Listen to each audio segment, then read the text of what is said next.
The rain came down in sheets that Tuesday afternoon, the kind of relentless downpour that turns city streets into rivers and sends everyone scrambling for cover.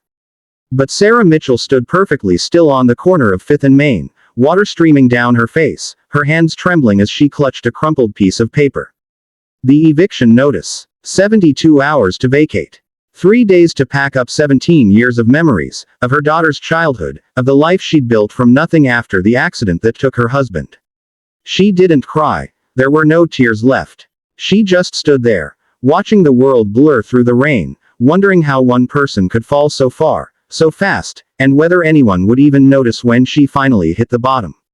The coffee shop across the street glowed warm and inviting, its windows fogged with condensation, the silhouettes of people inside moving in that comfortable rhythm of normalcy Sarah could barely remember. She had exactly $8.43 in her checking account. The overdraft notices had stopped surprising her weeks ago. Her phone had been shut off yesterday. Emma, her 12-year-old daughter, was at school, blissfully unaware that tonight they might be sleeping in their 15-year-old Honda Civic with the broken heater and the passenger door that only opened from the outside. Sarah finally moved, her soaked sneakers squelching against the pavement as she crossed the street. Not to the coffee shop. She couldn't afford the cheapest cup they sold, but to the small nonprofit office next door. The faded sign read, Community Hope Center, and Sarah had walked past it 100 times, always thinking it was for other people. People worse off than her. People who had really given up. She'd told herself she was different, that she was just going through a rough patch, that any day now the callbacks from her job applications would start coming. That was 3 months ago. The woman behind the desk looked up as Sarah entered, water pooling beneath her feet on the worn linoleum. She was older, maybe 60, with silver hair pulled back in a practical bun and eyes that seemed to see everything and judge nothing. Her name tag read, Margaret. Oh honey, you're soaked through, Margaret said, already reaching for a folded blanket on a nearby shelf. Let me get you something warm. Sarah wanted to leave. Pride is a funny thing. It keeps you standing even when sitting down would be so much easier. But something in Margaret's voice, the absence of pity, the simple matter-of-factness of her kindness, made Sarah's knees buckle. She sank into the plastic chair across from the desk and finally, the tears came. I don't know what I'm doing here, Sarah whispered. I don't even know what you do here.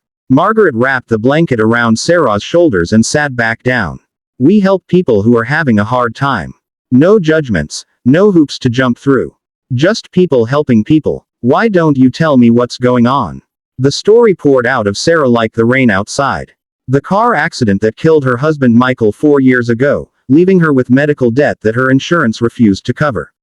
The job she'd lost 6 months ago when the company downsized. The interviews that led nowhere. The savings that evaporated. The credit cards maxed out buying groceries. The eviction notice. The fear that kept her awake at night. The terror that she was failing her daughter, that Emma would end up in foster care, that everything Sarah had fought for would disappear. Margaret listened without interrupting, occasionally nodding, her hands folded on the desk. When Sarah finally finished, the older woman leaned forward. First thing, Margaret said, you're not losing your daughter. Second thing, you're not sleeping in your car tonight. We have emergency housing assistance, and I'm going to make some calls right now. I can't afford. It's free, Sarah. That's what we do. But I need you to do something for me. Margaret pulled out a form and slid it across the desk. Fill this out. Everything you just told me, write it down. It helps us match you with the right resources. Can you do that? Sarah nodded, gripping the pen like a lifeline. As she wrote, Margaret made phone calls, her voice firm and assured, speaking a language of assistance programs and emergency funds that Sarah had never known existed. Within an hour, arrangements had been made. A short-term rental, paid for by an emergency fund. A food bank voucher. Contact information for a job training program that had a 90% placement rate. Numbers for legal aid to fight the medical debt. A counselor who could help Emma process everything. How is this possible? Sarah asked, overwhelmed. How do you have all this? Margaret smiled. Because of people like you, actually. You see that wall? She pointed to a board covered in photos and handwritten notes. Every person there came through here at their lowest point. And every single one of them, once they got back on their feet, came back. They volunteer. They donate what they can. They tell others about us. This whole operation runs on people who remembered what it felt like to need help and decided to make sure the help would be there for the next person. Sarah studied the photos. Faces of every age, every background, all smiling, all once where she was now. Something shifted in her chest, a tiny spark of hope she thought had been extinguished. There's one more thing, Margaret said, reaching into her desk drawer. She pulled out an envelope with, for the next her, written on it in elegant script. A woman came in here 6 months ago. She was in a situation very similar to yours, single mother, drowning in debt, facing eviction. We helped her, and she got a job, got back on her feet. Last week, she came back and left this. She said to give it to the next woman who came in looking the way she felt that day. I think that's you. Sarah opened the envelope with shaking hands. Inside was $500 in cash and a handwritten note. Dear her, you don't know me, but I know you. I know the shame that keeps you from asking for help. I know the fear that wakes you at 3 in the morning. I know the weight of feeling like you've failed at the only thing that matters. I know, because 6 months ago, I was you. The woman who helped me, Margaret, told me something I'm going to tell you now. This is not your fault. You are not weak. You are not a failure. You are a human being caught in an impossible system, and needing help doesn't make you less than, it makes you brave. Take this money. Use it for whatever emergency comes up next, because they always do. And when you're back on your feet, not if, when, come back here. Pay it forward, not because you have to, but because you'll want to. Because you'll remember what it felt like to be drowning, and you'll want to be the hand that reaches down. You're going to make it. I promise you're going to make it. With love and solidarity, someone who understands. Sarah read the note 3 times, tears streaming down her face, but these tears were different. These tears were mixed with something she hadn't felt in months, possibility. I can't take this, she said, trying to hand the envelope back. Yes, you can, Margaret said firmly. And you will. Because 5 years from now, you're going to walk back through that door and leave an envelope for the next person. That's how this works. That's how we save each other. Sarah left the community Hope Center 2 hours later with a folder full of resources, an address for temporary housing, and the envelope clutched to her chest. The rain had stopped, and the late afternoon sun was breaking through the clouds, painting the wet streets gold.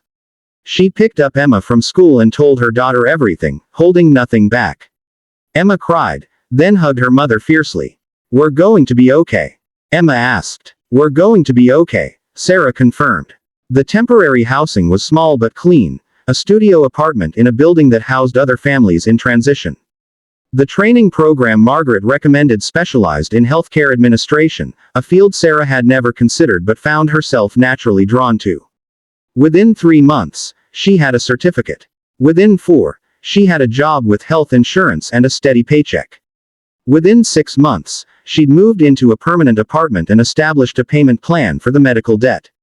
On a Tuesday afternoon exactly 1 year after she'd stood in the rain holding an eviction notice, Sarah walked back into the Community Hope Center. Margaret looked up from her desk and broke into a wide smile. I knew you'd be back, the older woman said. Sarah placed an envelope on the desk. It was thicker than the one she'd received. Inside was $1,000 and a note that began, Dear her, you don't know me, but I know you. I want to volunteer too, Sarah said. Every Tuesday afternoon. That's when I came in. That's when someone saved my life. I want to be here on Tuesdays for whoever walks through that door. Margaret came around the desk and hugged her. Welcome home. For the next year, Sarah spent every Tuesday at the center. She answered phones, filled out forms, made coffee, and most importantly, she listened. She listened to stories that mirrored her own, to pain she recognized, to fear she remembered. And she became the voice that said, You're going to make it. I promise you're going to make it. One Tuesday, a young mother named Diana came in, soaked from the rain, clutching an eviction notice, her hands trembling. Sarah looked at her and saw herself. She grabbed a blanket, wrapped it around Diana's shoulders, and said, Let me help you. The cycle continued. Diana got help, got a job, came back to volunteer. Then Marcus came in, a single father who'd lost everything. Then Keisha, a widow with 3 kids. Then James, a veteran who'd fallen through every crack in the system. One by one, they came in broken and left with hope. One by one, they came back to extend the same hand they'd been offered. 5 years after that rainy Tuesday, the Community Hope Center had expanded to 3 locations, all funded by donations from people who'd once been clients. Sarah had become the assistant director, working alongside Margaret to build a model that other cities were starting to replicate. Emma was thriving in high school, planning to study social work in college. The wall of photos had grown so large it covered 3 walls now. Hundreds of faces, thousands of stories, all connected by a single thread, the understanding that we save each other. On the 5th anniversary of her first visit, Sarah stood before a crowd of donors, volunteers, and success stories at a fundraising event. She didn't prepare a speech. She just told her story. The rain, the eviction notice, the moment she thought she'd lost everything, the woman named Margaret who saw her anyway, the anonymous donor whose envelope contained more than money, the realization that kindness is not weakness but the strongest force in the world. I used to think asking for help was giving up, Sarah said.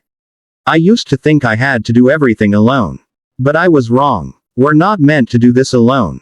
We're meant to catch each other when we fall. We're meant to lift each other up. We're meant to remember that every stranger is just a friend we haven't helped yet. After the event, a young woman approached Sarah. She was crying, holding an envelope. I'm her, the woman whispered. I'm the next her. I don't know what to do. I don't know where to go. I heard you speak, and I knew I had to tell someone. Sarah took the woman's hands in hers, and in that moment, the circle completed itself again. Another her. Another story. Another chance to prove that humanity isn't measured by how far we climb alone, but by how many hands we reach down to pull up behind us. Come with me, Sarah said softly. Let me tell you a story about a rainy Tuesday and a woman who refused to let me give up. And then let's figure out how we're going to save your life. The woman nodded, tears streaming down her face, and followed Sarah out into the evening. The sun was setting, painting the sky in shades of hope, and somewhere in the city, another woman was making a donation to an envelope marked, for the next her, and another person was deciding to volunteer, and another family was finding their way out of the darkness. Because that's what humans do. We stumble, we fall, we reach for each other in the dark. And sometimes, if we're very lucky, we find a hand reaching back. And in that connection, in that simple act of one person seeing another and deciding to help, we create the kind of world we all deserve to live in. A world where no one has to stand alone in the rain, where kindness isn't rare but ordinary, where her isn't just one woman but all of us, connected by the unbreakable thread of our shared humanity.